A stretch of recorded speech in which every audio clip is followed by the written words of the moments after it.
You're listening to Hello Internet, Worldview Everlasting, your favorite YouTube addiction. We got an Ask the Pastor question here that says, and it's kind of a nitty-gritty one, but I like it. I think it's a good one, and it's one that we need to spend. My hair's a little too crunchy looking.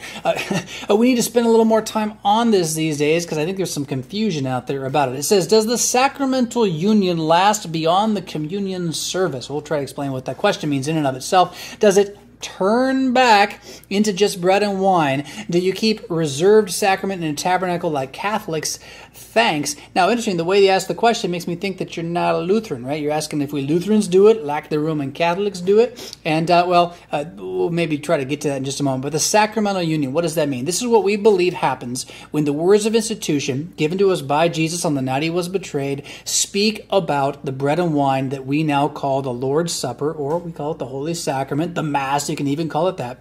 The fact that his human flesh and blood, which is also personally united with his divine person, right, also then becomes united with the bread and the wine so that we can say rightly, this is. Is it his body? Yes. Is it bread? Yes. Does it transform one into the other? Well, no, not really. It simply is according to the word. Is it wine? Yes. Is it his blood? Yes. It's both and this is given for the sake of your faith, right? For faith alone. That's what the sacramental union is about. So the question is, how long does it last? Does it go beyond the communion service, right? So we have some bread and wine on the altar. We call those the elements or the host. We expect to speak the words of institution about these things and then participate in it, to fellowship in it, right? To eat and drink the body and blood of Christ. But then not all of it gets eaten or drunketed. And then what happens next? You put it back in, you veil it over, and when the service is over, does it stop being Jesus?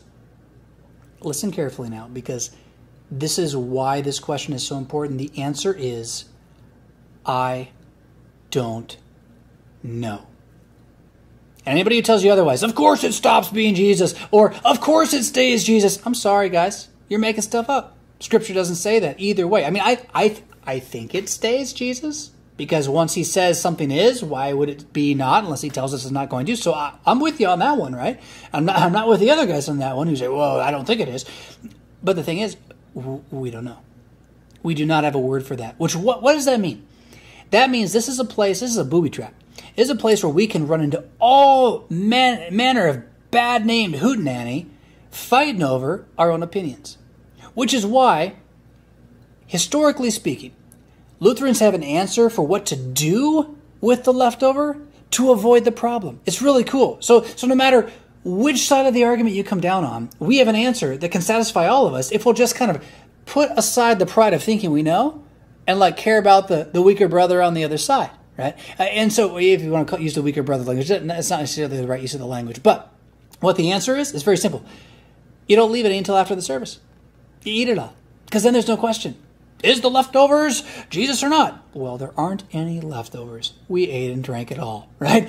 We did everything we could. And the best practices of the church make that clear, where the pastors and the elders who are helping to pass it out will consume the elements in the midst of the service, even putting water out there on the table to rinse the chalice with water so you get all of that wine down. And of course, the little plastic cups bring up some other problems. But see, those things arose only since we stopped believing in this issue. And now that it's rising up as an issue again, well anyway, there you go, right? There we are. So, do we keep a reserved sacrament? No, not technically. There are groups that do it. There are Lutherans that do it. But no, the best practice is to consume that so that every time that we would have the Lord's Supper, we would, in fact, speak the words of institution over bread and wine, just like Jesus said. Now, is it possible to reserve the sacrament during the service for the next service? I mean, I'm not going to get into questioning why guys do what they do.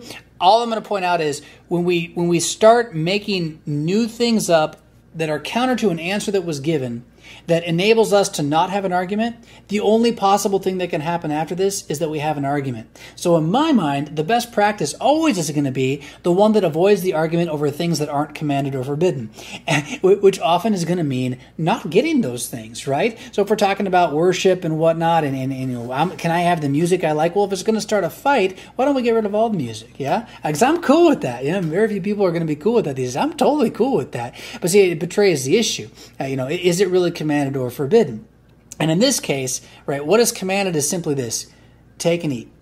take and drink. That's what we got. We got nothing else. So generally, we won't keep a reserved sacrament. There are some that do that. I would recommend if you have a pastor that does it, ask them about it. Talk with them about it, But historically, I don't think there's any way around it. The I don't know answer is what led to the great wisdom of saying, hey, let's take the route that leaves us all in agreement no matter what. It's pretty easy. If we don't think it's still there, we eat it. If we think it's still there, we eat it. And then nobody's offended by what we did with the remainder or the lack of the remainder. Does it turn back? Well, again, I gave you my opinion. I don't think so, but see, since we're all going to eat it, it really doesn't matter. At least that's the way I look at it. You're listening to Worldview Everlasting, your favorite YouTube addiction. It's your Ask the Pastor Friday question. You can send your questions to worldvieweverlasting.com. Go over there. You'll see the Ask a Question button. Hit that. We'd love to hear from you. Also, you can always support Worldview Everlasting, the Ninja Clan. Join up and make our further studio developments and all that stuff, which should be going on by now. I'm recording this a little bit early. We'll see. Yeah, keep all that stuff going. Until next time, I'm Pastor John of the Beast. Woo. Rock on.